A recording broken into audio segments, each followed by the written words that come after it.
যে যে বিলটা পাশ করা হলো এটা তারা রিভিউ করবেন, প্রয়োজন হলে আগামী সংসদে নতুন করে বিল নিয়ে আসবেন, সেটা তিনি বলেছেন। সুতরাং আপনার প্রথম প্রশ্নের সমাধান উনি উত্তর দিয়েছেন। দ্বিতীয় যেটা, সেটা মাননীয় আইনমন্ত্রী বলতে পারেন। আমাদের সংসদের সামনে বিশেষ কমিটির রিপোর্ট আছে, সেই রিপোর্টের 46 নম্বর পেজে যদি আমরা যাই, সেখানে বলা আছে সংসদে এখনই বিল আকারে উত্থাপন না করে পরবর্তীতে যাচাই বাছাই করে অধিকতর শক্তিশালী করে নতুন বিল উত্থাপনের সুপারিশ করেছে এমন 16টি অধ্যাদেশের তালিকা।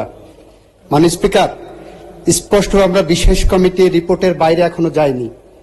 বিশেষ কমিটির report is self explanatory. It itself demonstrates that যে আমরা এই অধ্যাদেশগুলো, এই আইনগুলো আমরা অধিকতর যাচাই বাছাই করে পরবর্তীতে বিল আকারে আনবো। যে কারণে আর্টিকেল 93 অনুসারে এই রিপোর্টটার এই অংশটা লেখা হয়েছে আর্টিকেল 93 অনুসারে, যেখানে বলা হচ্ছে কোনটা যদি অধ্যাদেশ আকারে না আসে তাহলে এটা ল্যাপস করবে।